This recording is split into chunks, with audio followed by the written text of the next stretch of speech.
So commercially, I looked it up. It's technically marketed as an adult fantasy novel, which, the first thing we want to look at when it comes to commercial genre is, do we get a sense of that in this opening chapter?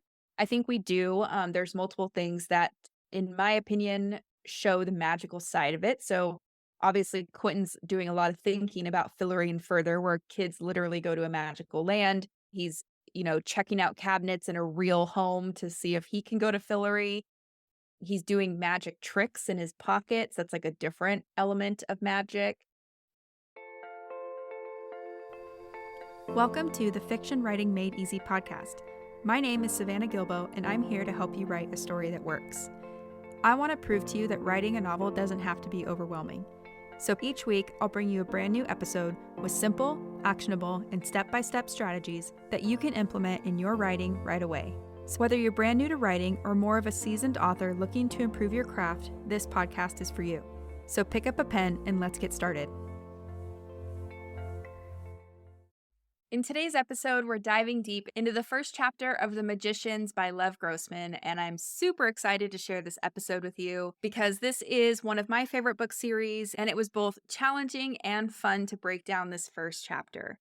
So as usual with these first chapter episodes, I had a special guest. Her name is Abigail K, and she's a developmental editor, a book coach, and the host of an amazing podcast called LitMatch, where she helps writers find the best literary agent for their writing and publishing careers. I'm going to link to her podcast in the show notes, as well as where you can find Abigail around the internet if you want to get in touch with her.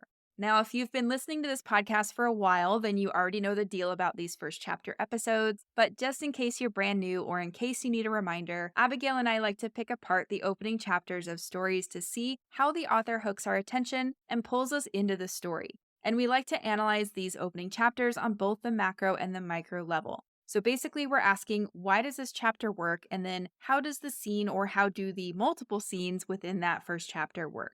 So that's a very, very quick overview of what we're going to dig into today. You will hear more explanation for everything as we get into the episode. So with that being said, let's go ahead and dive right into the conversation. Hey, Savannah, thanks so much for joining me for this amazing episode. We are going to take another deep dive analysis into a first chapter. And before we do that, I'm sure people will hear this. I have a scratchy voice today. I'm sure I'm getting over some sort of preschool germs that have happened. So sorry if my voice cuts out at some point, but luckily I have the amazing Savannah here with me. So we are going to hash out the first chapter of Lev Grossman's The Magicians. Yeah. And I know that this is a super popular book. This is a book that I read many, many, many years ago now. I'd have to look at when this is even copyright, but it was more towards the beginning of its publishing. Yeah, I think it was 2009. 2009. Okay. So I think I probably read it in like the 2011, 2012 time.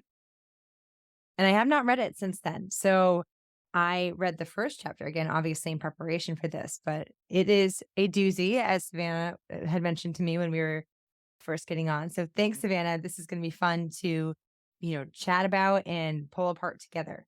Sure. And it's so funny because I'm coming to it a little bit from the opposite angle, where I love this series. I love this book. I love the show. Kind of super obsessed with it. I think about it often, even though there are things like, no story's perfect, but there's a lot in these books that I love.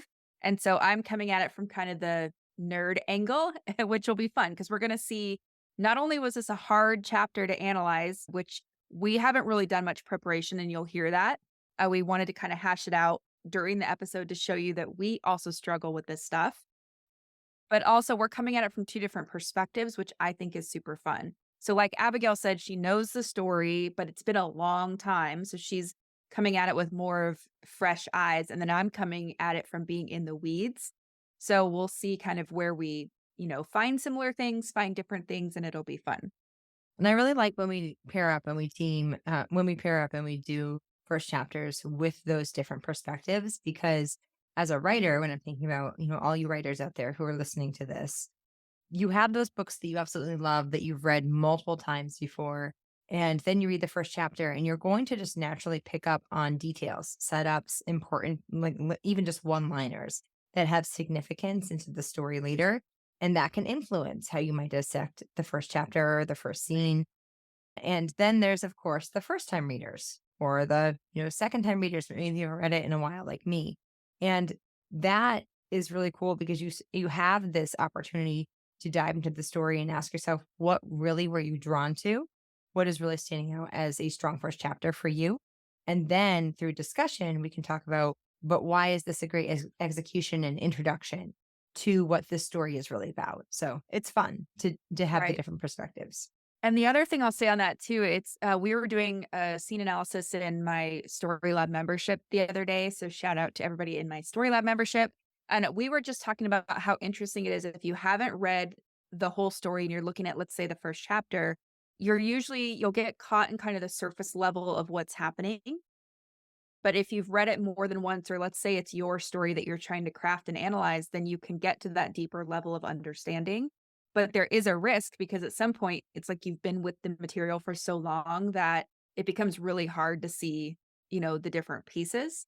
So I just think the whole thing's fascinating, but I also love coming at it from these two perspectives for the same reason you said. Definitely, definitely. Yeah, So, Savannah, before we go into the analysis, and I know that you've written a summary, so we're going to talk about the summary before we go into the first chapter. For sure. those out there who don't know what The Magicians is, or that that this is the first book in a series, but who don't know this first book or don't know what the series is, could you give a brief description about what the story is about?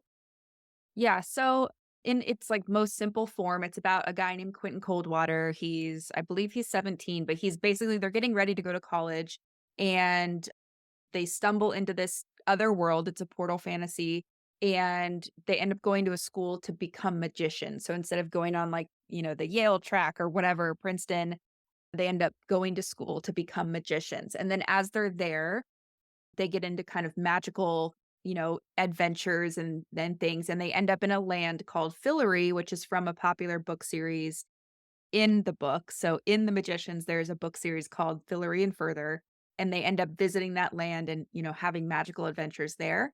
But what is operating beneath all or underneath all that fun stuff is that Quentin is he's an unhappy guy. He's arguably dealing with depression and anxiety and stuff like that. So the story's about, is he going to find happiness in his own world? Is Fillory going to be the answer, which he thinks it's going to be? Or like, how is he going to deal with these feelings of depression and unhappiness when he gets kind of a chance that all of us readers, we all might want, right? Like, gosh, we wish we could escape to a magical world to escape our problems sometimes, right? But we'll see through Quentin's story, if you read the book, that it's not always the case.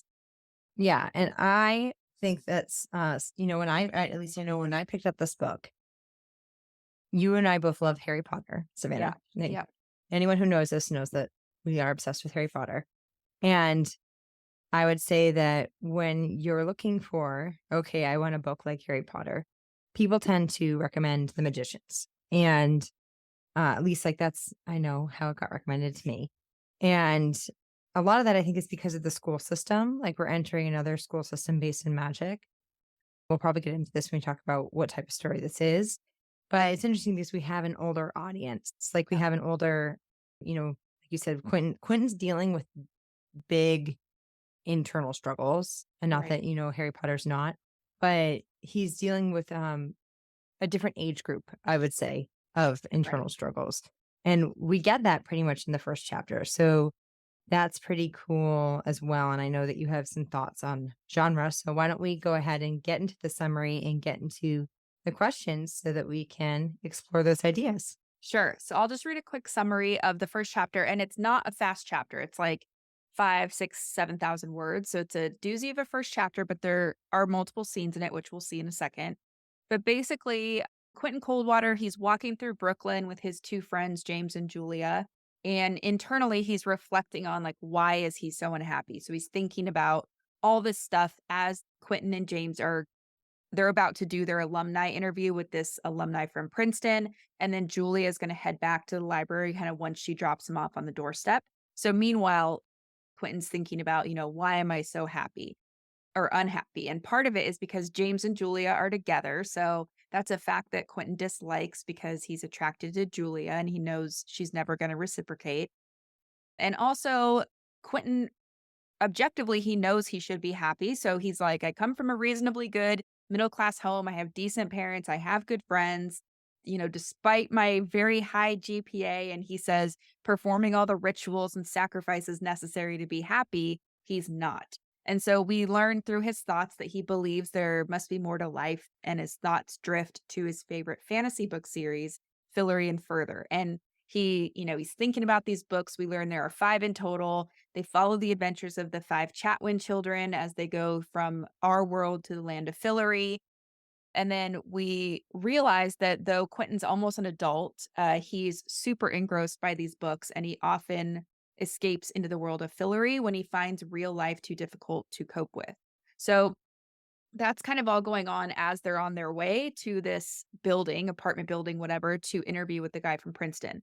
So once they arrive, Julia leaves for the library, and Quentin and James knock on the door. Nobody answers. And then when they knock a second time, the door kind of creaks open, and Quentin wanders in because he's pulled forward by this secret hope that, this is how it starts in the Fillory books. Something strange happens, and then they find a cabinet or a clock, and the kids go through and they're taken to Fillory. So he's kind of driven by this motivation that he can't quite admit. And then he wanders around the house. James is still on the doorstep, and he goes up to a cabinet. He tries to open the back thinking he's going to go to Fillory, and then he's disappointed when he can't or when it doesn't open. And then he turns around and he spots a dead body on the floor of the den in the house. And then we learn that 15 minutes later, paramedics arrive, and one of the paramedics tells Quentin the man died of a cerebral hemorrhage. So there was kind of nothing they could do. And then she hands Quentin and James each an envelope with their name on it, but only Quentin agrees to take his. And then, so, fast forward a little bit, they leave the house. Quentin and James separate. They're both grumpy. James goes to the library to find Julia, and Quentin decides he's going to look in his envelope. And then, to his surprise, he finds a manuscript that's titled The Magician's Book 6 of Fillory and Further. So, of course, he's very interested. And as he turns that front page to read it, there's a note inside, but before he can read it, it gets picked up by the wind. So then he's, following this piece of paper as it blows around the streets of Brooklyn, and he follows it into a neglected garden, and he's kind of walking through bramble and getting hurt and all this stuff. And then he notices that things are quiet and the din of the city is gone. He feels super nauseous, and he closes his eyes, even though he's like, still going forward. And when he opens them, he finds himself under a deep or a blue sky, staring at a great green lawn and a large stone house. So he's totally been transported somewhere different. There's a kid, a teenager there when he pops out, and Quentin says, is this Fillory? And the boy says, no, this is upstate New York. And that's where the chapter ends. Yeah. I love that ending too. Me too. I love that last line.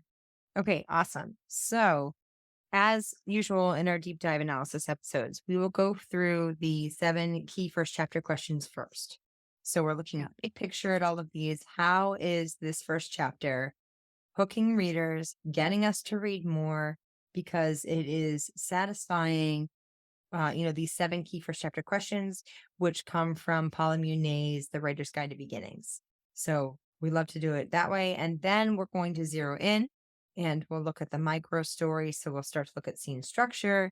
Lots of interesting discussion to come with that because this is a very challenging first chapter to analyze by scene level, but obviously it has masterful scenes.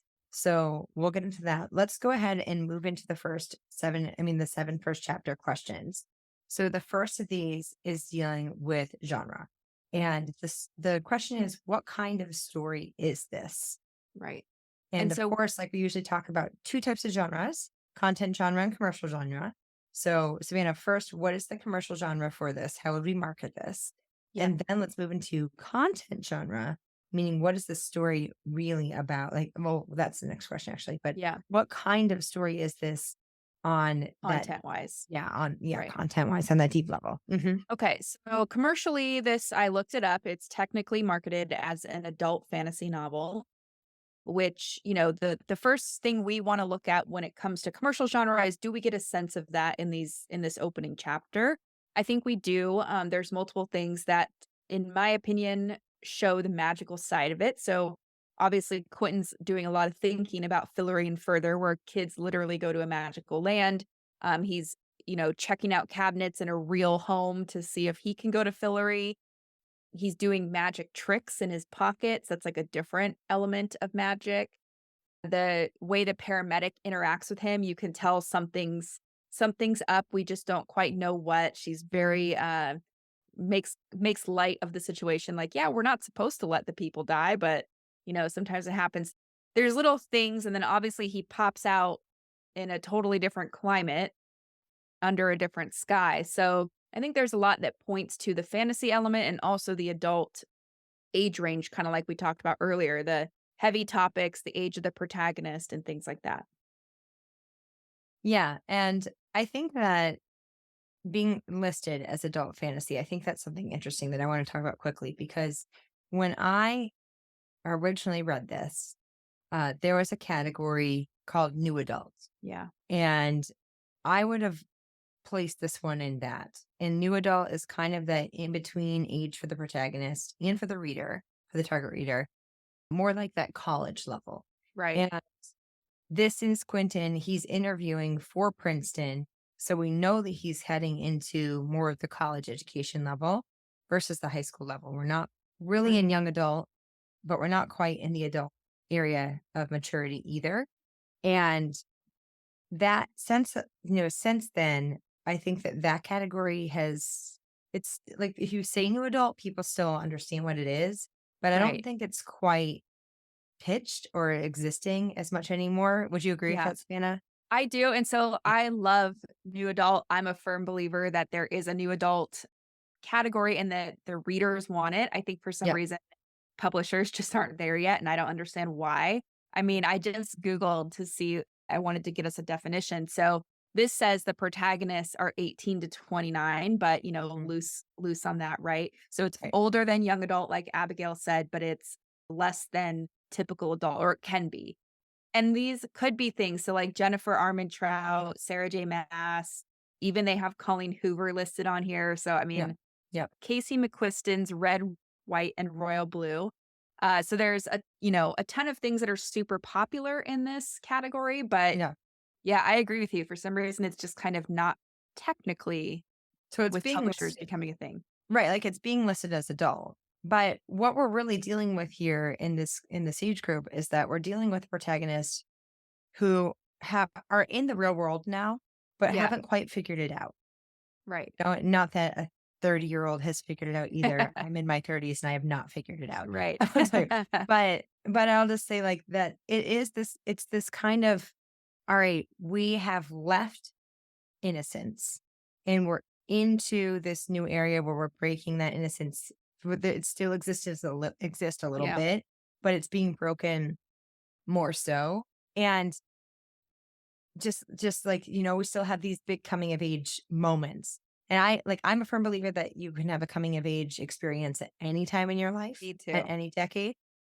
But when we think traditionally of coming of age, I think that you think the younger years, like you're Right. thinking more of those high school years, those, young years, those middle grade years. And then especially here, I think sometimes you have the rudest awakenings when you actually enter the Right. world in this college-esque time, these 20s. So yeah, I mean, all that to say I'm rambling a little bit, but I think that this is why when someone would say to me, "Oh, well, you want another Harry Potter, go try this one, but it's for the older audience," which is also really strategic in how this was placed. Because if you look at publishing, like I grew up with Harry Potter, Savannah grew up with Harry Potter as we were aging with Harry.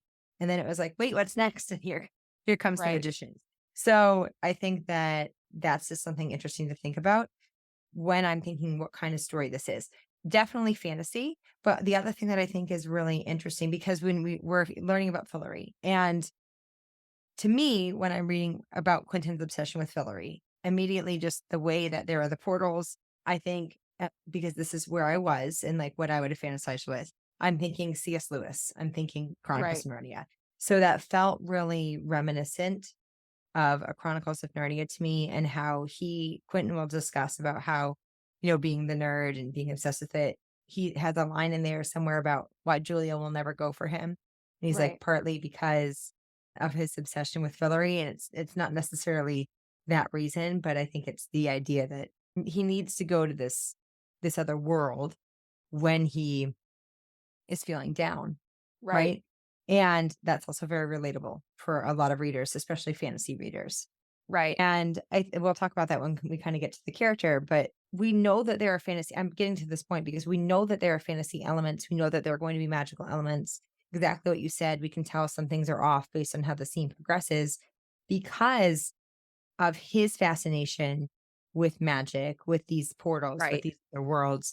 So we know that's going there. What I think is so interesting is that the actual first page doesn't really give hints of fantasy. It takes a couple pages to get into the fantasy. The actual first page really grounds us in, I would say, voice and character, Right. and how Lev Grossman is leaning on his strength of just really writing style, and how he can pull us in with the voice through the interiority of Quentin. And I think that that's really interesting because that makes it very emotional to me. So when we talk about content genre, I'm leaning into that worldview area. And Savannah, you had mentioned that off podcast that you felt this is really a worldview story as well. And I feel that emotional connection, like very internally. The struggles, the emotional struggles here are going to be a big gameplay in how this story is executed. And that's really what the first chapter felt like it went in. I mean, the first page felt like it focused the most on. And then as you get into it, you can tell we're going to have these, action stakes as well. When you get to the dead body, that's interesting because, like, the way the line is delivered, you're thinking, wait a second, is there a crime in here? And, then you explore, no, it's the cerebral hemorrhage, but is it? Right. So, like, that, I Right. think that's something to be thinking about. So, but you can see, like, there are going to be lots of stakes for genre, but there's a lot going on in this first chapter that captures us as a reader on multiple levels. And we know it's fantasy. We're satisfied it's fantasy because, especially at the end of that chapter, when you move into the very fantastical, like portal Yeah. experience, right? We know we're here. Fantasy readers are satisfied because of that. But I think that this first chapter's expectations promise something much deeper than just the fun of fantasy. And we can Right. be here. We can, buckle your seatbelts for the fun ride of just a fantasy story. And that just I can put in quotes because Yeah. I nothing know. is ever just a story. But to kind of get into that idea of, yes, like, we have checked off the box that there's something magical here. Yet I think that the emotional story is extremely loud and you cannot ignore that because Yeah. of how grounded we are in what Quentin is struggling with internally, his depression, his sadness, and a lot of it too, like his concentration, what he focuses on. He's coming on a 20-year-old boy and he's thinking about girls, Yeah. right? So, we have a lot with that. And it's the level going back to that category of new adult versus young adult. Not that this is the only deciphering, not that this is the only difference that deciphers YA versus new adult or adult, but the sophistication of a one person wanting to be with another person is deeper. Like, they even talk about sleeping with one another. Right. So it's not that obviously you can't have sex in young adult books, but we can see that there is a more deep rooted level of intimacy between what Quentin wants and what he feels like he can't have, Right. and how much that consumes him in this age group. So I think that that's something to pay attention to as well. Yeah, and I wanna add 2 things of that. So the first is the very first line is, "Quentin did a magic trick nobody noticed." So it's funny that even though we're not getting, like, fantasy magic necessarily, we're showing that this is a kid, and then, I mean, he does magic this exact kind of magic trick to impress the people at Break Bills. It's just they have different expectations of what that trick is gonna mean, but it is kind of funny, like, it's just a unique way to get in magic without it being, like, the fantasy magic. The other thing I think it's so funny because for me as a reader, I really relate to Quentin in the sense that, like, honestly, I still wish my Hogwarts letter would show up, okay? I'm in my mid-30s. I still wish it would come. I still wish I'm like Quentin. I would discover a cabinet that takes me to a different world. Like, I don't know what that says about me, but I relate so much to him as a fantasy reader So when I see his longings, I'm like, I get you. I feel like this I'm in the fantasy world kind of with you, you know?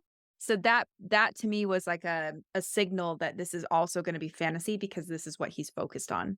So I What don't know, was it? just my Was it John Truby who did the Anatomy of Genre? Is that what? yes. Yeah. What did he say about fantasy books? People who love fantasy. Do you remember? It was something like I'm totally gonna butcher this. So, like, not only do we like the wonder and the things like that, but we But have visions and passions about the world becoming a better place. So yeah, it's like, I don't know what I want to say, but not that we're idealists, but like we really just want the world to become a better place, and yeah, fantasy helps us explore and realize like what could be possible. yes, yeah. And I relate to that as well because am with you right there, Yeah. Savannah. And that I want my Hogwarts letter. I want the portal, the sense of escapism, Yeah. right? Escapism.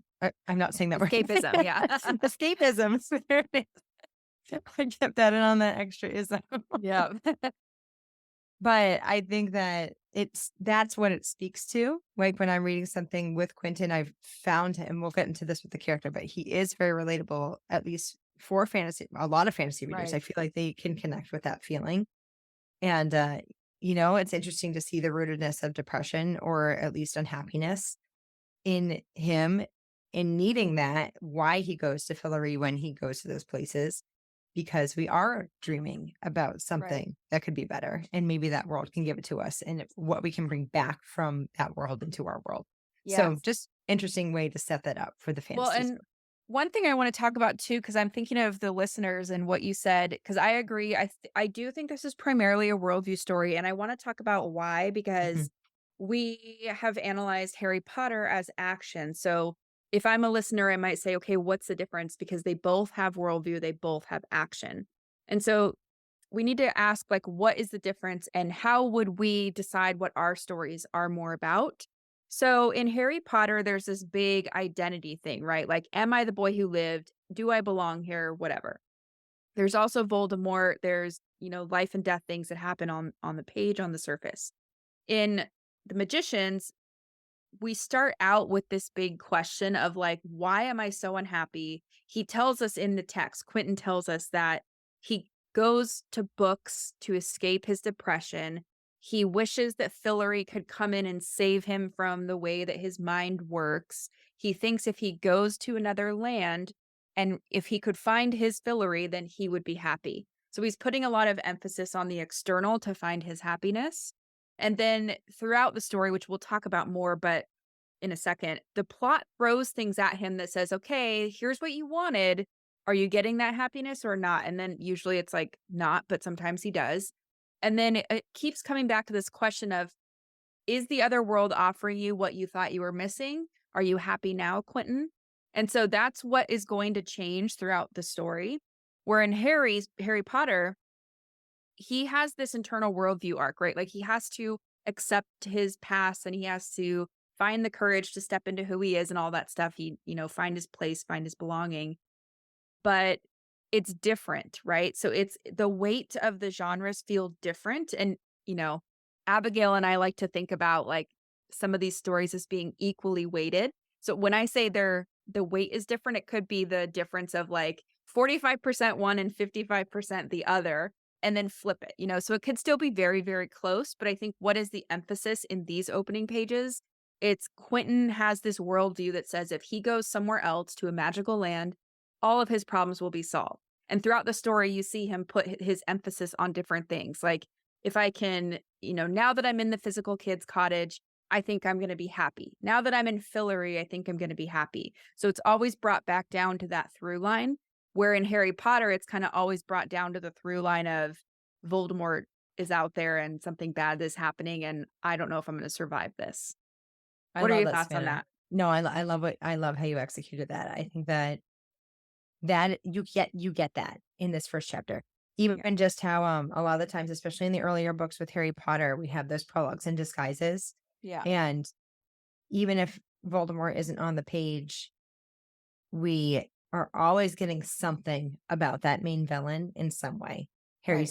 Chamber of Secrets is the one that I analyzed really deeply. So I remember it's a lot with Harry dealing with his worst birthday ever at the Dursleys, but there is a chunk that reminds us about Voldemort. And then after Voldemort, we see Mysterious Eyes. So like Right. we're always pulling us back to that. Where in the Magicians, it's not that case. Like in Sorcerer's Stone, it's the opening of the day that Voldemort has been, you know, Right. destroyed, right? Right. So I think that with the Magicians, we are being more pulled into what is Quentin going to do with his next steps and why is he dealing with this fascination? Like his obsession of going to the other place. And then what is he going to do with that when he's given it? So And yeah, is I, it true? Like, we're wanting to find out too, like, oh, because, again, this is us in a way, right? Like, for me, when I'm reading it, I'm like, but does he go to Fillory and is he happier? mm-hmm, Because I want to know mm-hmm, that secret, right, And then we right, find out, I mean, spoiler, and we'll talk about the ending, but we find out that's not necessarily the case, right? Like, he right. comes back to the real world eventually. He's still not super happy. And we'll talk about that. But yeah, it's a slight difference. And you said something that piqued my interest because I was like, "Oh, a listener might flag this." What was it? Mhm. Oh, so it was the fact that you didn't really say this, but I was thinking Martin Chatwin is mentioned, and he's kind of Mhm. the one of the big villains in this book, right? So he's mentioned, but, he's unlike Harry. Quentin's not necessarily on Martin Chatwin's radar. They kind of have nothing to do with each other. But in Harry Potter, we kind of come in with this built-in villain Right. and we know, once we read multiple books, we know that there's this prophecy that really links them together. And in theory, if Quentin kind of never went to break bills, if he never, you know, went to Fillory and did all this stuff, who knows if Martin Chatwin would have even cared who he was. Yeah. Yes. So it's just a different setup. But I love this conversation and I think it's super interesting. Yeah. And that's also how we can be doing the same but different, right? So Right. we have elements of fantasy that we need to satisfy for the reader, and we're seeing those set up in this first chapter with Right. how, especially as you go close further and further into the first chapter, you're moving now into this more fantastical world, this more fantastical setting. Right. But we're definitely changing up what exactly is the protagonist's role, what exactly is the plot that we're going to explore here on a different percentage level, like you said. So what is the conflict? How big is the conflict going to be? Right. One more thing on that too. So, like, if we were imagine writing a setup of Harry Potter, but with a character like Quentin. An 11-year-old boy is not going to be able to think of themselves in this way. So it No. wouldn't make sense to have the focus be on a worldview story, right? We're not Right. sophisticated enough to be aware of our own worldviews in most cases. Right. And to be questioning, why is my worldview this way? Why am I unhappy? To be thinking this clearly about how can I change this or how can I soothe my depressed soul. Right. So Right. it's just an Exactly. interesting thought exercise. And that's what like the sympathetic factor. And I'm going to save this for the character question Yeah. because it's a better character question. But I want to remind me if I don't, I want to talk about the difference of the sympathetic factor. Like they're both Right. sympathetic, but sympathetic in their different ways. Right. Okay. So Yeah. that's Okay. that's where we landed on content genre. We think it's primarily worldview with very heavy action elements. So if they're not Mm. equal, then they're really close to being equal, is Right. what we'll say. Which and Savannah and I say this all the time. The closer you can get those percentages, the stronger I find the story Me personally. too. Yeah. Yeah. So, that's what when I am saying this is going to be a bestseller, that's what I'm looking for. Yeah. All right. So the second question we're going to do with plot, and it's what is the story really about? So Right. we know genre, we know our target reader, the big elements that we're going to satisfy on that, what the reader picks up the book for. But what is the plot about? What is the Yeah. story actually about? And so we kind of talked about a lot of this, right? So it's Quentin thinks that magic or that something else besides reality will solve his problems. And, as he goes to break bills, he gets into the magical college. He makes friends, he goes to Fillory, all this stuff. It's whether or not that his hypothesis is true. Then by the end, not to spoil too much of it. I mean, it is 2009 that it came out, so whatever. But basically, he finds out that what he thought was not quite true. Danger, bad things happen in the magical world. And both worlds are not black and white. There's bad and good things in both worlds. And regardless of all the magic, that's what we're reading about. We're reading about, what's going to happen to this guy. Is he going to find that happiness he seeks? And then we have a really fun backdrop that this unfolds in. Yeah. Do you think that that can also be discussed in the realm of like heroes can be villains? Do you think that's something that he starts to learn, or is that not really relevant to this? I mean, I yeah, because he's a little disillusioned with Martin Chatwin. I only asked that because you had brought up Martin Chatwin, so Yeah, that's what I so was I mean, I curious. do think that it's basically anything he puts on a pedestal is whether it's Fillory, other kids, Martin Chatwin, whatever it is, he's learning that things aren't black and white and that good guys can have bad parts, good places can have bad parts, Mhm. reality can have good parts, Yeah. just Yeah. shaking him up. Right. Right. All right. I have some thoughts, so I'm going to save it again for the character Yeah. question. Yeah, we're gonna get into character. I know that's gonna be a good one. Yeah. All right. So the third question deals with point of view, and this is who is telling the story. So right away, we need to know who is telling the story and why is that a great choice for this story. Yeah, so we're limited to Quentin's point of Mhm. view, I believe in the whole book. Third person limited, right? Not Yeah, first third person. person limited, and I think there are a few instances where it kinda starts to hint omniscient, kinda like when we talked about Harry Potter, it's like a Mhm. few sentences here and there kinda lean that way, but, if I had to say something overall, I think it's third person limited. Yeah, I I'd would agree with follow that. Quentin. Yeah. Yeah. Yeah, that's what it's like. I mean, I didn't feel like we got large windows into James No, not or at all. into, the paramedic. Like we don't get those. If anything's the subtle lines of omniscient might be more narrative in the sense of the big Yeah, picture. But definitely I felt grounded in Quentin. I thought that was important because we are dealing so heavily with his emotional right. problems, emotional struggle. Yeah, and I know we're gonna get into this in the next question, but I think we should talk about, like, how the author painted him in such a way where we understand his mental Mhm. state, but we aren't annoyed by him because writers are always worried, Yes. like, "How do I write a depressed Yes. character and not go too far?" Yes. Um, And so, I mean, I think that's a perfect window into yeah, that question. So the fourth question is character. And we're dealing with the question of which character should they care about the most, meaning yeah, they as in the readers, what character should the reader, care about the most. yeah, so So I think there's dig into that. no Yeah. question it's Quentin. We like his friends, I think, to whatever level we want to like them, but we even like the paramedic, but we don't care. We're very invested in Quentin, and that's kind of it. Yep. So it's interesting because like when you are looking at the introduction of these characters, so I think six characters that would be on set that Yeah, we see in this. probably. So, because Yeah. we have Quentin, Julia, James, the paramedic, the Elliot. boy who's smoking at the end, and Yeah. the dead body, Right. right? So we have quite a few characters that we see definitely, and again, I think the POV helps with this, making us care most about Quentin. For me personally, I found him, of course, like this was the goal, right? Through interiority, I found him the most relatable and Right. have felt a lot of what he has felt. Right. So it's like that idea of he's sympathetic in the sense that he does feel like he's the one who's going to get overlooked, right? Right. It's he talks about being why he's kind of frustrated with himself for not being happy. Like Right. I'm the middle class. I have a good life in the middle class. He talks about so why am I unhappy and how his unhappiness, his only really relief or release from that is to then go to Fillory in his mind and imagine what could be. And I think that a lot of people have done that. A lot of reason why people love certain series and why they read them over and over again is because that world offers them something Right. that they haven't quite been able to satisfy in their real life, the reality versus the imagination, Well, and imaginative. let me highlight this line that I pulled out because it Mhm. perfectly goes with what you said. It says, "In Fillory, you felt the appropriate emotions when things happen. Happiness was a real, actual, achievable possibility. It came when you called, or no, it never left you in the first place." Mhm. So, like, Mhm. he totally, thinks that this is the answer, and there's even another part that I pulled out. It says when he's thinking about James, he says, "The real problem with being around James was that he was always the hero, Yeah. and what did that make you? Either the sidekick or the villain."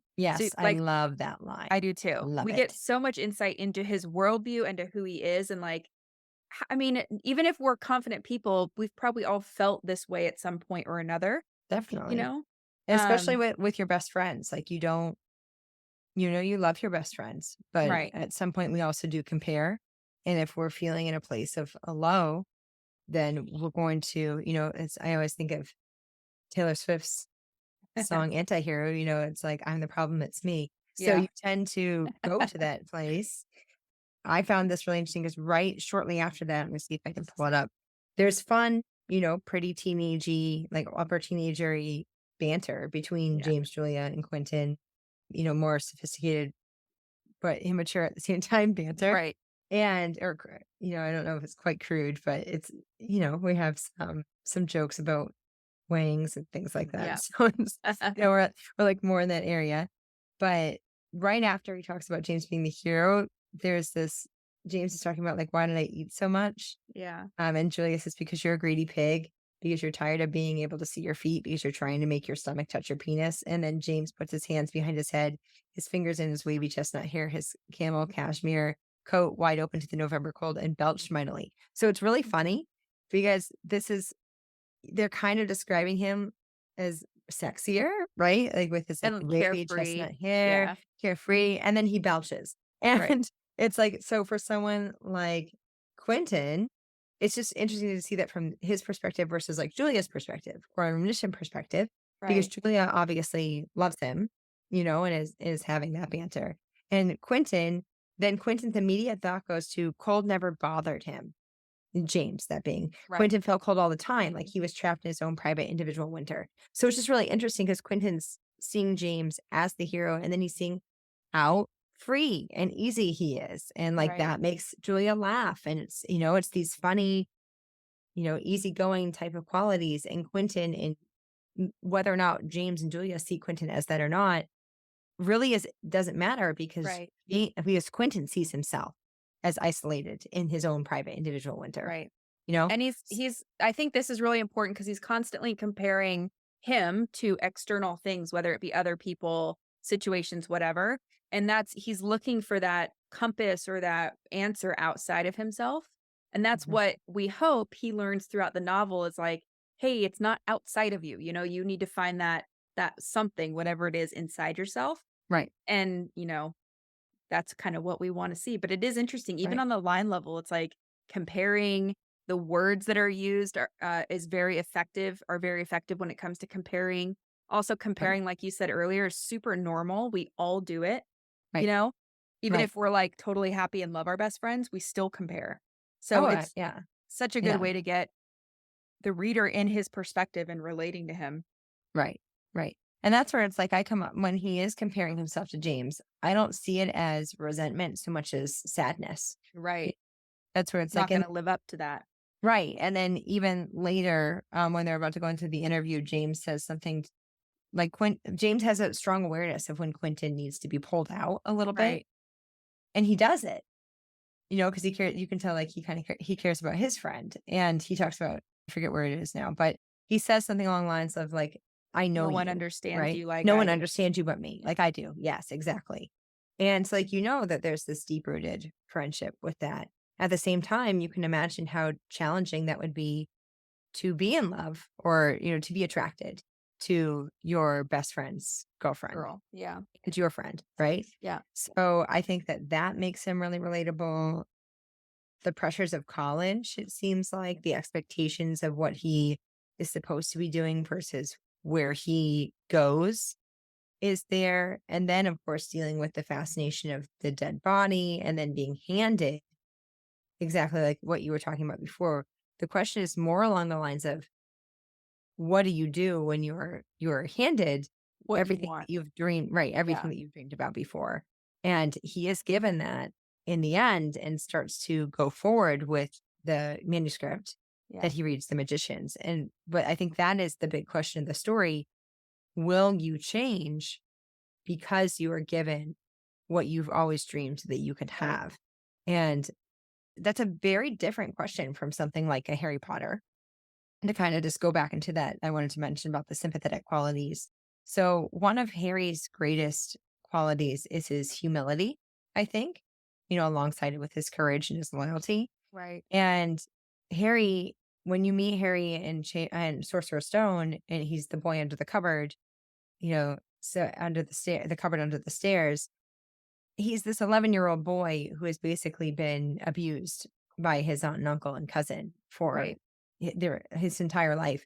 And he's still not bitter about it. Right. Like he's just kind of dreams of more like if, yes, it would be great if I could have these things, but you don't see him sitting there and wallowing in his pity, like needing pity. And even when he's given things, I think his humility when he's the boy who lived, he doesn't want the thing, you know? So that's a big quality of Harry Potter is his humility, but we kind of see him in this way of never not really dreaming that there is a possibility for something better, so that when the letter is handed to him, it's this, oh my gosh, my life could be better than this. Yeah. Here's my way out. And there's a great excitement with that. And then with the magicians with Quentin, he desperately dreams of something better. Right. But are you going to be given it? I mean, what are you going to do with it if it's given to you? Can Right. you change? So it's interesting because we've kind of flipped the question Right. with their situations. Right. And it's like we said before, it's more age appropriate. It would Mhm. not make sense either way you flipped it. Right. So, Right. like, if Harry was a very self aware 11-year-old, that would be strange. I Right. mean, could totally be possible. I don't know, but it Probably just the wouldn't be rare the case, norm. though. Right. Yeah. And then if we flipped it and Quentin was a 17, 18-year-old boy living under the stairs, not having any agency, being abused by his family, that would be weird too. Yeah. So, I think it's just really cool, like you said, it's the same but different, right? Similar but different. Exactly.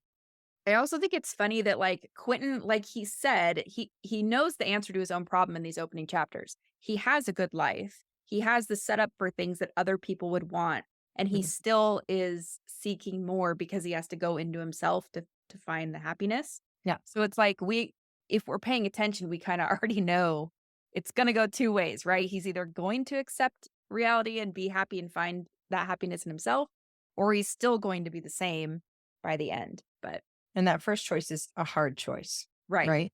Like that is a hard thing that I think is very relatable to these older ages Right. because we do have to start to like, we have to start Take to figure out, responsibility. yeah, we have to take responsibility. We have to start to figure out that like life is never going to be all fun and games. And what do you do with that? Right. So, Well, and also, like, I've gone to therapy before and they tell you that, if it's bad things, you can't blame other people. If it's good things, you can't attribute them all to other people. It's about how you react to things, right? And so it's mhm, funny because Quentin, throughout the whole story, even now when we meet him on page one, whether it's bad or good, it's like not in his hands, right? right, Except it's like there's this kind of I'm not equal or I'm not as good as these other people. But then when bad things happen, sometimes he blames himself and sometimes he blames other people. right, When good things happen, it's like, I'm less than, but also other people are more than. So it's just really interesting. Like, no matter what, there's still like, you know, he's still not getting to the answer. right. If it's good or bad, he's still questioning everything. He's really interesting. Yeah. Yeah. And I mean, it again just really speaks to a very realistic a really realistic mirror of what I think people in this age category could be going through. Right. Okay, so let's move on to question 5. Question 5 deals with setting. Yep. And that question is where and when does the story take place? So, setting is, I think, really interesting for this, Savannah, because we are given the different fantasy setting. That is what we're changing a lot, Right. but it's also kind of tips the hat off to, as I mentioned, I think like at least the entrance of it, a Narnia-esque Right. feel, in my opinion. And I'm pretty Uh, sure the author said that Fillory, the books and all this were based on Narnia or his right. obsession with Narnia. I mean, it's So, like it's good, like, that's the juggernaut of these portals, right? right. So, yeah. Okay, But so so yeah, talk so to us about setting. we're in Brooklyn, New York, right? And it's during his final year in high school because we know he's going to college. We know it's November. It says that in the text. And then specifically, we are going into a man's house. So this is the guy that's doing the interview for Princeton. We go through, the Brooklyn streets through an overgrown garden, and then we end up on the grounds of Break Bills. So we get all of that in this first chapter, which is amazing. Yeah, and also why I think this when we break down the scenes, we'll see why it's Yeah, complicated. it's a doozy. Yeah. Yeah, yeah. But I also just want to pull out something real quick. I think it's I have a printed copy, so I Yeah, don't know what the Kindle version would be. But that's fine. page 6, he talks about when Quentin needs to when he needs to break away from his reality and let his mind wander into Fillory. Yeah, And then there's a page break and it says Christopher Plover's Fillory and Further is a series. And it ends with it never left you in the first place. So it's not even quite 2 pages, but it's page 6 and 7 for me. And I thought it was interesting because we do break off to get a very detailed description of right, Fillory in the setting, which we then get bits and pieces of as he starts to enter it at the end. right, So I thought that was a really interesting way to set up this world in a way that wasn't just dumping on us details right, for detail's sake, because they're satisfied. And also at the end of that chapter, we're excited because we see the obsession starting to become true. right. Um, I think that this was really, stylistic in how it did this because setting is so important for this story. So it was important to pay attention to have more description and details of setting in this first chapter. Where if you were in another novel where setting is important, but not maybe to the significance, the level of Right, significance as this book, you probably wouldn't need this much description of a setting right. in your first chapter. But in fantasy, setting is usually immersively important. So you will see more descriptions of setting in Well, the first and chapter. also because it's a portal fantasy, he had to do kind of heavy lifting on 2 settings, right? So we weren't getting to break bills until the end of the first chapter. So Right. we did have to give some kind of hint at Fillory. It makes sense because Quentin's also obsessed with Fillory. So Right. it's not random, it's not weird. It adds to the character, it adds to the setting, it adds to the plot. Definitely. Yeah. Definitely. Okay. Let's head into question 6. So question 6, now we're going to deal with emotion. And the question is, how should they feel, they again being the reader, Right. about what's happening? Yeah, so I always like to think about kind of 3 when I'm looking at fantasy, 3 main emotions, and it's curiosity, concern, and wonder. In all stories, maybe we're not trying to evoke wonder, but in fantasy, we definitely are. But so in this first chapter, I'm concerned about Quentin because we know how unhappy he is. There's no question. We know he longs for something more, which again, I think is relatable. We're curious about the strange interaction with the paramedic, the envelope with the manuscript, and about this new place he's arrived at. So there's, a lot of curiosity being evoked.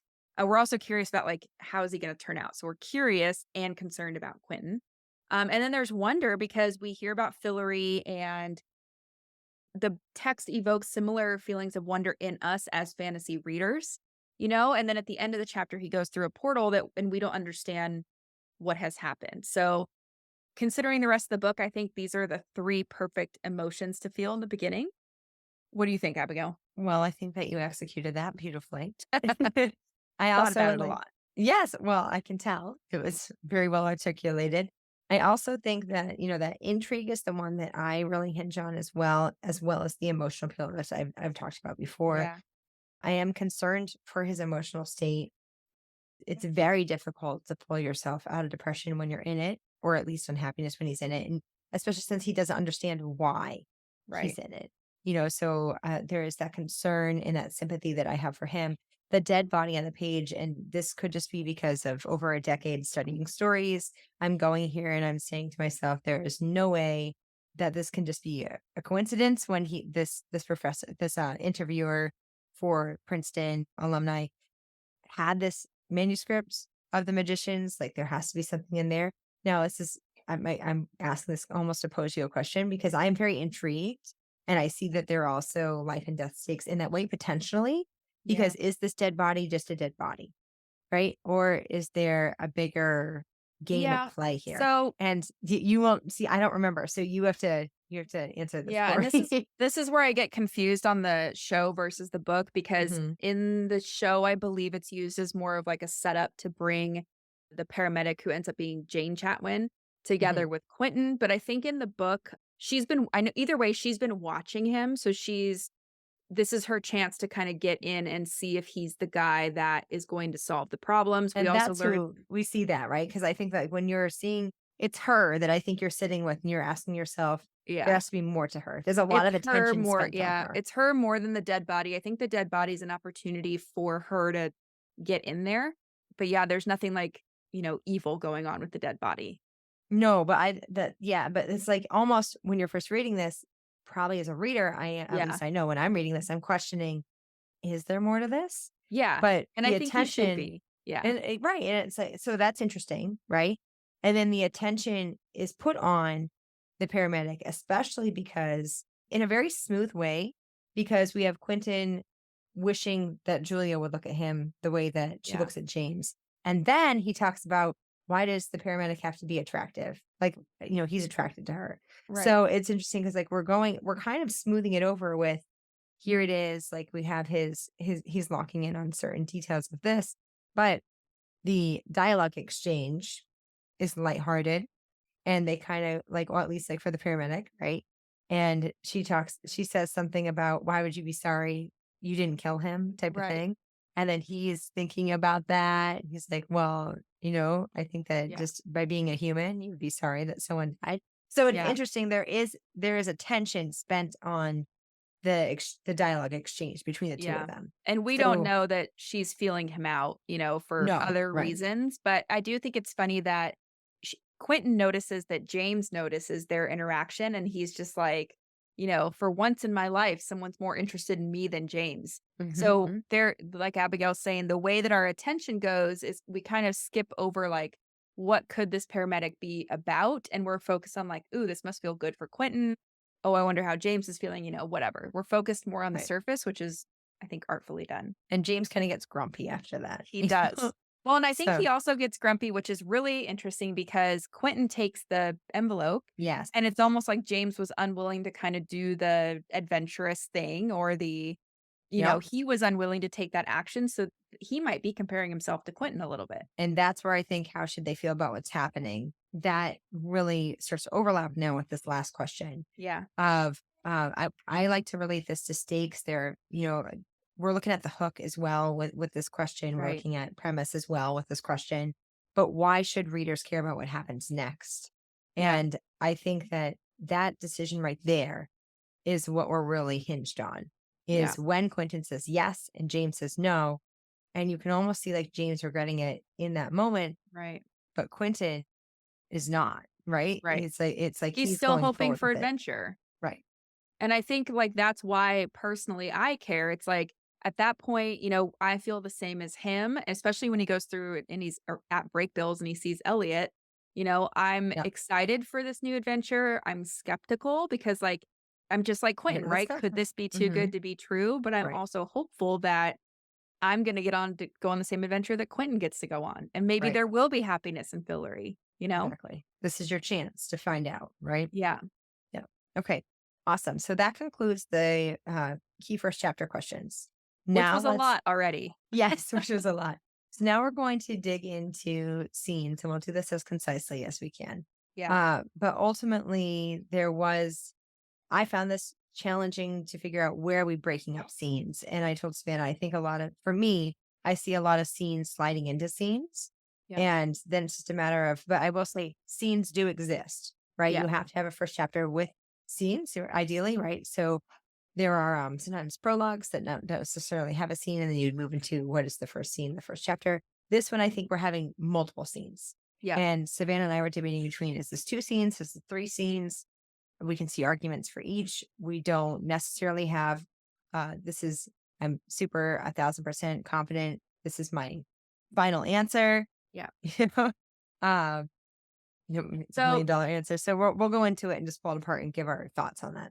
yeah, and we also did this on purpose because we wanted to show what happens. Like, we're not always sure, and that's okay because what we're going to land at is why does this work? Right. So, I think I see this firsthand a lot in my course and my membership where people are like, but where exactly does it start and end? And it's like, okay, Yes. but is that really what we want to focus on, or is it the arc of change and kind of the conflict and the decision and the things that are more important than like what actual word does the scene Right. start and end on? Right. So we kind of wanted it to be a little messy just to show A, that we don't always have the answers, and B, you might not either. And what can you still take from your analysis? So Yeah. we're going to figure out whether this is our hypothesis is two or three scenes. We do have arguments for each. I think Abigail and I are pretty much in agreement on the first scene. So we think, and we like to think about this in terms of goals, right? So one of the things, kind of talking all over the place, but one of the things we like to look at is goals. So we say, what are the goals that we can identify of the scene within this chapter, right? So the very first thing we know that Quentin's doing is he's going to his Princeton interview, right? So how will we know that that is achieved or not? He's either going to complete the interview or he's not, right? So we can start building out the structure around that question and that answer. So this is where we kind of agreed that we have one scene, and it's, Quentin and James and Julia, they go to this man's house for the interview. So all the stuff in the beginning is more or less a setup. The inciting incident, and Abigail, you can jump in if you agree or disagree. I think the inciting incident is when nobody answers the door. So they knock once, nobody answers. It's kind of like this guy's expecting us. We didn't expect nobody to answer. I think the turning point happens when they knock again and the door opens slightly. So, Mhm. minutes have passed, the turning point, the door opens, and then they face this choice of what to do. So, do we call out? Do we go inside? Do we wait? And Quentin realizes that James is really hesitant. And in the interiority, we learn that Quentin's like, this is how those fantasy books start, right? Something Yeah. strange that doesn't compute happens. And he's interest is really piqued. He's like, if this Yes. was a fillery book, this would be the beginning, right? So for him, that's kind of the crisis is like, do I go in or not? The climax, he goes in and, oh, that's the climax. He goes in. The resolution is that he explores the house a little bit, including this cabinet that piques his interest because again, he thinks it could be, if it was ever going to happen to him, now's the time. He Mhm. explores it. It's not a portal to anywhere cool. It's not a portal at all. And then he turns around and he sees a dead body on the floor. Yeah. Any thoughts there, Abigail? Yeah, I think that I would agree with you in all of Yeah. that. I will say when I was trying to debate, is this 2 or 3 scenes? And I had talked to Savannah about this off podcast. I could see why people would think maybe a turning point isn't happening, or maybe an inciting incident isn't happening until we see the dead body, because there's a lot of him moving through just, getting to the interview, and trying to, and that can, like, we talk about goals, right? What is his goal really in this first scene? And I would say it's to go have this interview at Princeton. Would you agree with that? With this Yes. Princeton alumni. So Yep. the goal here is I need to go have this interview. He doesn't even seem like super excited about it, but it is something that he's going to do. And sorry, my 2-month-old is now joining us in the call. Yep. So if you hear baby squeaks, Welcome to the that's what call. okay. If you hear something's happening, the diaper or baby squeaks, that there she Yeah. is.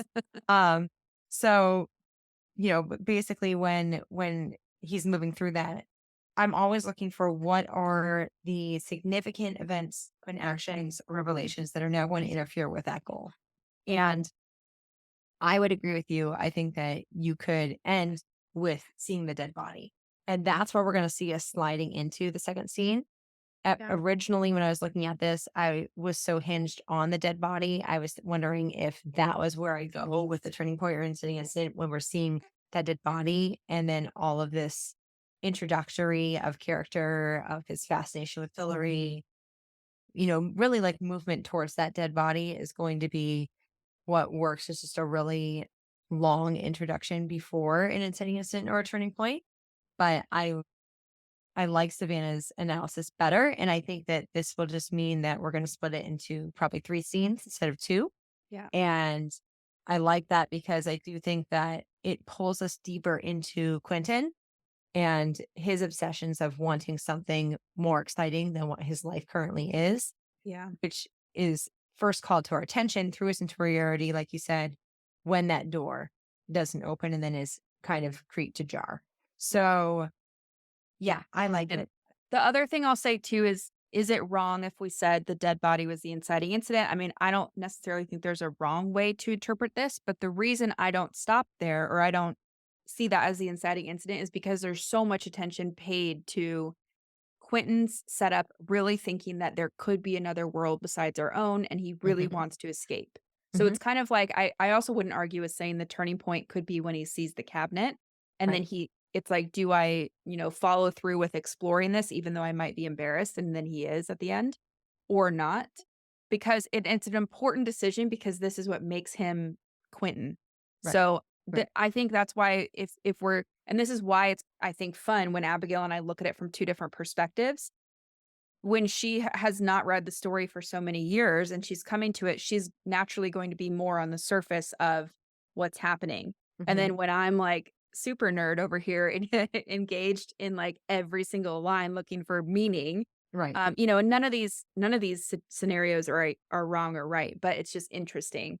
And just to go off of that more, I think Yeah, that, reinforcing again what we talked about with content genre, I think that that can play a role in what you really right, start to pay, what you start to define as the big commandments. We use the 5 commandments of storytelling to right, break down the scene because you tend to lean into what you believe was prioritized as the great sorry, what was prioritized as the greatest importance in the scene level. And if right, you were looking at what is Quentin really caring about, that would make sense to go more towards that door.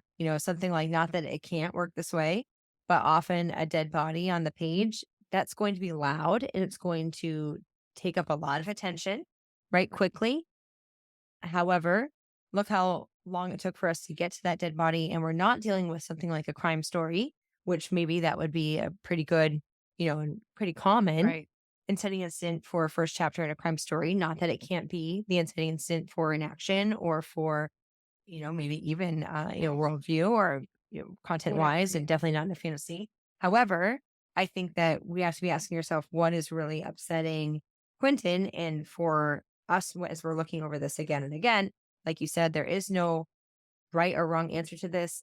I doubt Lev Grossman used these when Went he to was this extreme, yeah. right, when he went to his extreme. I don't think his editor probably did, but these are tools that we like to use because it helps us understand how to cut scenes in order to understand how to plan that story while capturing the reader's attention. And also where to put emphasis, because if this, like you're saying, if this was meant to be more of an action story or something more Hmm. like Harry Potter, our Hmm. emphasis would need to be different.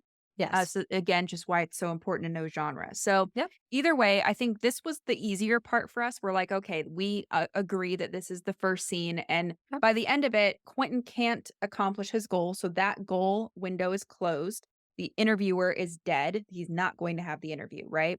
Right. So then the second scene, this is where we had more trouble because there's a few important things that happen. So after this, the paramedics come and he talks to the woman who ends up being Jane Chatwin. She gives him a manuscript. He opens it, he follows the note, and he arrives at Breakbills. So this is where we had trouble because we're like, okay, the conversation with Jane Chatwin, the paramedic, is very significant.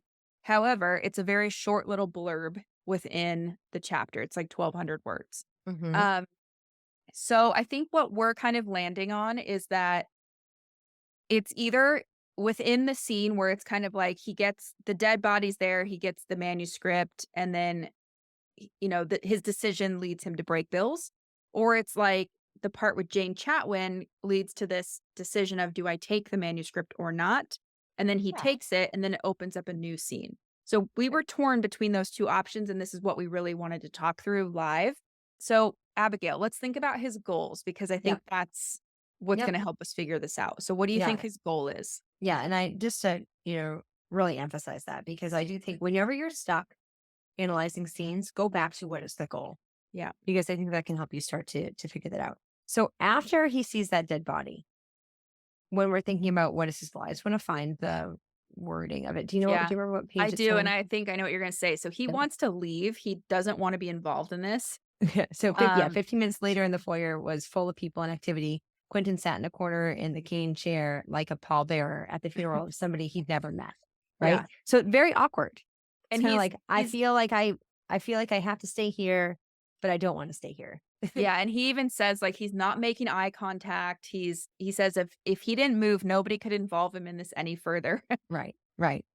And it is interesting because, like, when we get into the conversation with the paramedic and he's saying, I'm sorry, and like he's having this kind of like side conversation with James about almost feeling guilty. Like, I shouldn't have called him Right. a pedophile. Quentin said out loud. That was wrong, extremely wrong. James agreed. They spoke slowly, like they were both trying out language for the very first time. They don't know what their place is in this. It's Right. like, like, are we gonna be questions? Are we not gonna be questioned? Can we just go? Can we slide out the door? Like, Yeah. it's very much in those in that realm, but also at the same time, he's whether or not this is a, brutal dead body, which it's not in that case, we're not dealing with like a mass murder here or not. Seeing a dead body is shocking, right? I Right. think that especially the younger you are, the less death that you've encountered, hopefully, that's something that's you're going to not really know what to do in that situation. Right. And yeah. So I think that's really what the goal is here. So then it's a matter of how is Well, he going to go about having that goal interrupted, or how is he yeah. going to achieve that goal? Right. And I also think it's kind of we have to zoom out too, because we could say his goal is to just not be involved, but does at this point would we say his goal is to like leave and go home? Or do we think that comes later? I see what you're saying. Because I, this will determine what we do. yes, I guess that's true. Yeah. Yeah. I think he's more immediate right now. I think it's not necessarily because I don't, when he leaves this building, do you think that there's a sense of him really having a goal of I'm just going to go home? Yeah, so there's a part where right below where he said when they're kinda like James says, "This is bad," Quentin says, "Extremely bad," and then he says, "If he didn't move, nobody can involve them," and then below that, he wondered when it would be alright for them to leave. He couldn't get rid of the feeling of shame, so he wants to avoid negative feelings and leave, Right. right? Sure. And then so he wants to leave, and then, like, later on, it says, how's he gonna explain this to his parents? So I Right. think he's kind of thinking, like, "I've already been gone a while." And the Right. the reason I'm putting emphasis on this is for 2 reasons, because when he follows the note into the garden, that's kind of when it's like he's not going home, or when he That's right. opens the manuscript, he's not going home. That's right. And then I'm thinking, like, backing up from that, if his goal is to just get out of here, yes, the paramedic gets involved in that and prevents him from getting out of here, but he still does decide to leave. So are we saying that he leaves and he accomplishes his goal of getting out? Or is it that the goal is he wants to leave and go home and like get away from this situation? And then everything's kind of a complication to that, you know? I see what you're saying. And I don't know the answer for sure, but Yeah. I mean, if I had to pick, I lean towards he just needs to get out of this building, and then there's a new goal of go home. yeah. And that's where I'd say, like, we have a very short scene that then we have another scene before the chapter ends. Yeah. So let's Um, analyze it that way just for fun. And then we can maybe come back on top of that and say, if we were to do this as one scene, what would that be? sure. So let's say that his goal is to just get out of this situation, whatever that means, like literally leaving the situation. Right. So, What's going to interrupt that then is going to be questioning, right? right, just like the fact that they can't, and the paramedic kind of taking an interest in him, right? Yes. Well, and kind of Ellie or not Elliot, James. Well, they're both kind of talking, right? But Right. the paramedic announces he's dead, and they were like, "What happened? Cerebral hemorrhage. Nice way to go if you have to go," which he did. Must have been a drinker. So she's, like, drawing them into the situation, which is opposite of his goal. Hmm. Hmm. And so then the turning point, what would we say that would be? Well, I think it's when she hands him the envelope, Yeah, I did and too. because then that pushes him into the decision of do I take it or not? Right, and he even again, he's comparing himself to James, so he says he's something like he's even more inclined to take it because he knew James wouldn't. Right. Right. So then if we're going on that train of thought, the climax is he takes it, and then the resolution is he accomplishes that goal of getting out of here because now him and James are outside on the stoop, and James, they're upset at each other and they part ways. And just to reinforce why Quentin is the character that we care about the most, I think that comparison again of he takes it partly because he knows James won't. That is something interesting to say about him. He takes this because James is more satisfied with his life than Quentin, it Right. seems like, right? So he doesn't need that envelope to fix anything. And Quentin sees this as his adventure. So Right. he doesn't know what's in that, but he's gonna take that. And we're gonna follow Quentin because he has more to gain and more to lose than James Right. does. Yeah, everything's always a possible escape for him. So we could say that closes out the scene, right? And they've parted ways. Now Quentin's alone. He's also got what he doesn't know yet is a ticket to a different world. Mhm. Because he does have the manuscript. So then let's carry on that train of thought. So that would be scene two. I Yep. do think it's valuable to look at that as scene two because the interaction with the paramedic is so significant Right. to what pulls him into the conflict later with the Chatwins. And we Um, find out that she's not just a paramedic too. Like there is definitely attention spent on her that as a right. reader, We subconsciously, know something's up. subconsciously or consciously, you're expecting something to pay off with that. Right. Okay. Yes, I agree. And so then scene three, his goal, we're saying now specifically is like he's accomplished his goal of getting out. So now he wants to go home. He's thinking about how am I going to explain this to my parents? Right. So the conflict that gets in the way of that is what's in the envelope. Yeah, what's in the envelope Yeah. exactly. So that's where I would say the inciting incident is probably opening the envelope and seeing the Right. manuscript. And seeing it's book 6 of Fillering Further, which we know because he's told us there's only 5 books. So Right. then the note we know flies out of the book. It flies into this garden. He follows it. And then he gets to a point in the garden, which I think is the turning point where he says, like, he thinks he's going through poisonous plants, possibly. And then in the text, it says he stopped. All of a sudden, it was quiet, no car horns, no stereos, no Yes. sirens. Yeah. His phone had stopped ringing. It was bitter cold and his fingers were numb. And it literally says, like, "Turn back or Yep. keep going," Yep. Exactly. which is the crisis. And what is really interesting about that, just real quick, Savannah, I think Yeah. that I could see people arguing, well, is the inciting incident when the letter gets ripped out of his hand, Yeah. or is it when he opens the envelope? But I think opening the envelope because that is where his intrigue is really peaks the most. Right. And then when the letter gets ripped out of his hands, and again, it's based on his goal of going home though, Right. because then when the letter gets ripped out of his hands, we have a complication because this is now interfering with what's excited him, Right. right? But if you had a different goal, then maybe you would be arguing something different. And again, there's no perfect answer to this, but Yeah. why can we argue why something works or not doesn't work? Because Yeah. we can see how it could be executed in the way that we're seeing this play out. And we'll I we'll talk about that because I do wanna do a version if these 2 scenes were 1 scene just for fun. So hang on to your hats. yeah, So sure. the climax is he keeps going, like, he says, "Turn back or go." He keeps going, and the resolution is he arrives at this on this grassy green, and he sees a boy smoking a cigarette. Yep. So, obviously, he's changed locations, he's been pulled into the conflict. He doesn't know that yet, but Hmm. he is. And he's getting what he thinks he wants. So, he's getting a new world where happiness could be possible. Hmm. So now just Is for this fun, fillery? No, yeah, upstate New yeah, York. he even says, "Is this fillery?" Like, he's still hoping that. But just for fun, let's think about if because I know there are people out there that are gonna like to nerd out more on this. Yeah, Let's go back to in the house, and let's say if his goal was at that point to, like, leave and go home, right? sure. We could analyze this as one whole scene instead of 2 separate scenes, and I think it would just be, you know, very similar, right? So the paramedic is talking to him. She hands him, you could say that handing him the manuscript is the turning point, or opening the envelope is the turning point, whatever. Right. It gets him Right. to the same spot Yes. no matter how you analyze it. So I think that's what's really cool is that if Abigail showed up and said, I think it's 1 scene and I thought they were 2, we would still end up at the same answer, which is That's right. the point of the scene. Right. And then again, it's just you're changing that analysis based on what you think his goal is initially, but the events to get him to where he needs to go Right. are remaining the same, Also, just maybe in a different order of importance. Is that what you're saying? yeah, and also the genre, like, this is all what I'm getting at, spoiler to my own thoughts coming in 5 seconds, but a lot of writers will spend a lot of time on their opening chapters going like, "Well, what is the inciting incident, turning point, whatever." Yes. And then if they don't know the rest of the story, you can't know where to put emphasis and where not to. Mhm. So, your first version, this chapter might contain 2 scenes, just like we said in the second example.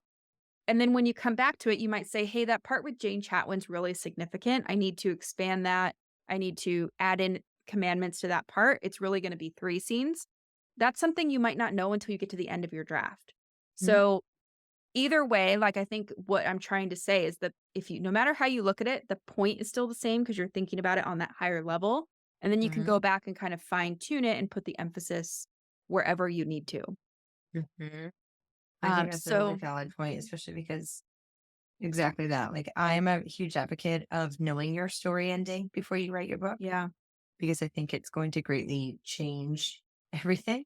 Right. What is it? There's a T.S. Eliot quote that says, "What we call a beginning is often the end, and to make an end is to make a beginning." Yeah. So really in that line of once you know your end, your beginning is going to change, and what you elaborate on in detail is going to alter based on what you need the reader to know to move forward in a satisfying and cathartic way. Yeah. So, yeah, I love that you did that challenge, Savannah, because we get there. And if I were to analyze it as just the two scenes as one scene, I think you could even still argue that the inciting incident is maybe being handed the envelope. Right. Did you say the turning point is opening it? The Yeah. turning point might also still be the letter getting ripped away. Like the goal is that, like, what is drawing him towards, would you agree that then, like, the crisis still needs to be about, do I go forward or do I not? I mean, it could be, but also I wouldn't be mad if you said to me the crisis is open the envelope or not, take the Mhm. envelope or not. Like either way, we're getting him. The results are You're still going to going be the forward. same. Right. And I And think that's the thing. It's about yeah, going forward, right? and this is what like people I feel like want to argue a lot about. I mean, not with me. I'm not saying anybody argues with me, but it's like we want to overanalyze and argue with ourselves Yeah. that we have to pick the right thing. And it's like actually, you need to know the point of what you're doing. Yes. And Yes. then Yes. that's the only thing that matters, not how you describe the arc of change necessarily. It's just, is it appropriate for what you're trying to do? And then it's not necessarily like the end of the world if you call something an inciting incident and I call it a turning point. The fact of the matter is it delivering on the point you're trying to get across? That's right. Yep. So Exactly. Well said. I like pointing that out because people spend way too much time like really overanalyzing it. And when we're writing our first and second and even third drafts, we're not going to have all the stuff to analyze like we're, seeing in the text because it's been through multiple rounds of revisions and rewrites, right? Hmm. So it's like when you're first analyzing your own scenes, you might just realize your conflict doesn't escalate or that you don't have a turning point. And that's really valid. Like it's still very valid to go through the exercise, but don't get so bogged down in the nuances of, the different things. Yeah. And that's also why when I'm coaching writers, I like to say, we're going to use these 5 commandments as editing tools. Yeah. Because you can use that as a strategy to plot out scene by scene. But sometimes I see people go so micro Yeah. in the planning stages that it really paralyzes them because you need to allow things to evolve, I guess. Yeah. And so, exactly what is the point of the scene and how can you best execute that? Are the details in there? Might be shifting when you actually Right. write the scene with it. But I do think that it's valuable. You need to know why one scene leads into the next. What is that cause and effect trajectory? Right. So that I think you need as the planning tool. Yeah, and we in Notes to Novel, my course, we do goal conflict decision because I Hmm. at certain points, like we don't need to go so far in the weeds. So, Right. feel free to take that as a listener and then come back around if you're, let's say you're reading a scene in your story and you're realizing the conflict doesn't escalate properly, Right. then you can go in and say, okay, well, what is the inciting incident? What are those rising complications? And then what is the turning point? You Mm, know? So exactly. choose your own adventure, pick up and put down whatever tools you want. But yeah, I think no matter how we analyze this, we get to the same place. But our instinct is to say there are three scenes within this first chapter. Yep. Yep. I'd And agree with that. and hopefully listeners can see how we got there and whether or not you totally agree with our logic. As long as we're for anybody listening, as long as anyone's able to defend and kind of explain how they got to their answer, I think we're all good to go. 1,000%. And if Yeah. you didn't get this, I'd love to hear from you. I'm sure Savannah would love to hear from you. Yes. We always love to continue to nerd out about scenes. This is what we saw. Maybe you didn't see it that way. What did you see instead? So Yeah. let's continue this discussion off this podcast episode. So, Yeah, let us know. You can find us both on social media. I'm mhm. at Savannah Gilbo or at Savannah.Gilbo on Instagram, and you are at Abigail K. Perry on Mhm. Instagram, right? Yeah, exactly. So Yeah. maybe we'll see you there. All right. Thanks, everybody. Yeah, thanks, Savannah. This is great. I look forward to doing another deep dive with you soon. And thank you, listeners, for coming in. We always love these discussions. Hopefully, you can take something away from this and apply it to your own writing. Yep. Bye, everybody. So that's it for today's episode. As always, thank you so much for tuning in and for showing your support. If you want to check out any of the links I mentioned in this episode, you can find them in the show notes listed in the description of each episode inside your podcast player or at savannahgilbo.com/podcast. If you're an Apple user, I'd really appreciate it if you took a few seconds to leave a rating and a review. Your ratings and reviews tell Apple that this is a podcast that's worth listening to. And in turn, your reviews will help this podcast get in front of more fiction writers just like you. And while you're there, go ahead and hit that follow button because there's going to be another brand new episode next week full of actionable tips, tools, and strategies to help you become a better writer. So I'll see you next week, and until then, happy writing.